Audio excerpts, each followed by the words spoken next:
नदी के किनारे एक व्यापारिक नगर बसा हुआ था। वर्षों से बसे उस नगर में एक बार प्रकृति ने कहर बरपाया। नदी के अपना मार्ग बदल लिया और वहां सूखे की स्थिति उत्पन्न हो गई। पेड़ पौधे सूख गए, खेतों की लहलहाती फसलें नष्ट हो गईं, व्यापार ठप पड़ गया, लोगों के पीने तक के लिए पानी शेष न रहा। इस विषम परिस्थिति में लोग नगर छोड़कर जाने लगे। धीरे धीरे पूरा नगर खाली हो गया। कुछ वर्षों में खाली नगर खंडहर बन गया और वहां चूहों ने अपना साम्राज्य स्थापित कर लिया। मूषकराज के नेतृत्व में वहां चूहे फलने फूलने लगे।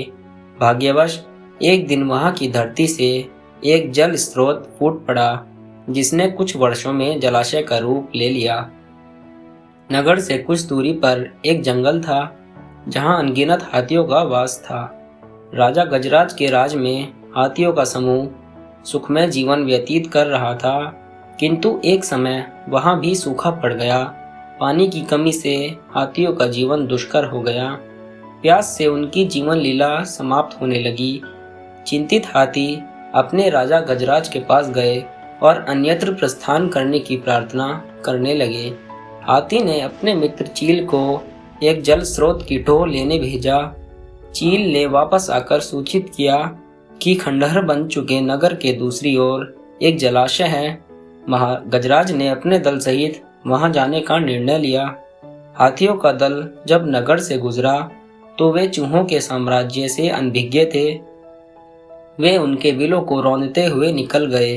कई चूहों ने दम तोड़ दिया, कईयों के प्राण तो बच गए, किंतु शरीर लहूलुहान हो गया। अब हाथियों का दल प्रतिदिन उस मार्ग से जल के लिए आवाजाही करने लगा। ऐसे में उस नगर में चूहों के प्राणों पर बन आई।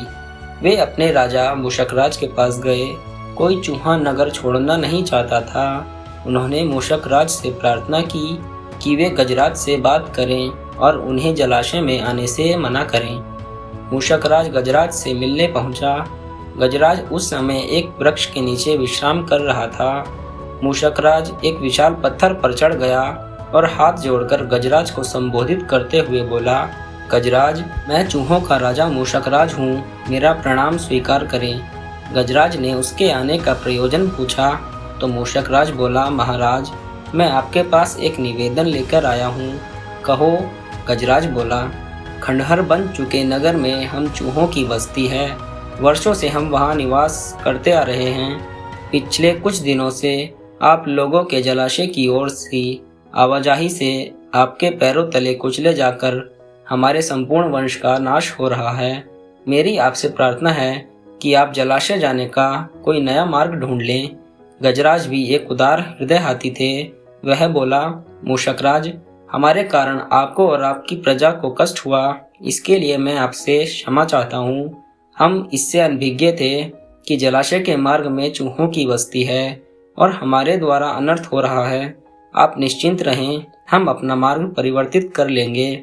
मूषकराज कृतज्ञतापूर्वक बोला, गजराज, मैं आपका सदैव आभारी रहूंगा और कभी भी मैं आपके काम आ सकूं तो इसे मैं अपना भाग्य समझूंगा। आवश्यकता पड़े तो अवश्य स्मरण कीजिएगा। गजराज ने सोचा कि यह नन्हा जीव हमारे क्या काम आएगा, किंतु उसने वह कुछ नहीं बोला। मूषकराज ने प्रणाम कर गजराज से विदा ली। उस दिन के उपरांत से हाथियों के दल का चूहों की नगरी से आवाजाही बंद हो गई। उस स्थान से कुछ दूरी पर एक नगर स्थित था, जहां का राजा अपनी सेना को सुदृढ़ करना चाहता था। मंत्रीगणों के परामर्श पर उसे अपनी सेना में हाथियों को सम्मिलित करने का निर्णय लिया। राजा के सैनिक हाथियों को पकड़ने लगे। गजराज इस बात से अत्यंत चिंतित था, क्योंकि उसके दल के कई हाथी पकड़ लिए गए थे। वह एक रात जंगल में विचरण कर रहा कि उसके पैर सूखी पत्तियों के नीचे छुपाए गए रस्सी के फंदे पर पड़ा और उसमें फंस गया। रस्सी का दूसरा सिरा एक पेड़ के तने से बंधा हुआ था।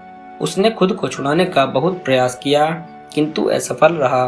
अंततः वह सहायता के लिए गिड़गिड़ाने लगा।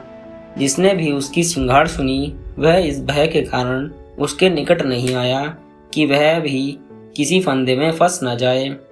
गजराज हताश होने लगा। तभी एक युवा जंगली भैंसा वहां से गुजरा।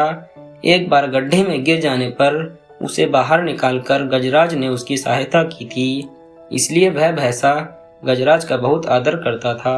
गजराज को उस अवस्था में देख वह बड़ा दुखी हुआ और पास जाकर बोला, गजराज, क्या मैं आपकी कुछ सहायता कर सकता हूँ?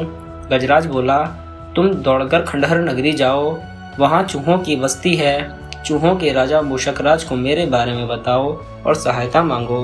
भैंसा दौड़कर खंडहर नगरी में मूषकराज के पास गया और गजराज के बारे में जानकारी दी। मूषकराज अविलंब 20-30 चूहों के साथ भैंसे की पीठ पर बैठ गया और भैंसा उन्हें गजराज के पास लेकर पहुंच गया। वहां पहुंचते ही सारे चूहे भैंसे की पीठ से कूदे और फंदे की रस्सी कुतरने लगे। कुछ देर में उन्होंने रस्सी कुतर दी और गजराज स्वतंत्र हो गया। उन्होंने मूषकराज और उसके साथियों को कोटि कोटि धन्यवाद दिया। उस दिन के बाद वे बहुत अच्छे मित्र बन गए। सीख, आपसी सद्भाव और प्रेम के साथ रहना चाहिए और कष्ट के समय एक दूसरे की सहायता करनी चाहिए। दोस्तों, कहानी पसंद आई हो तो कहानी को लाइक और चैनल को सब्सक्राइब ज़रूर करें। धन्यवाद।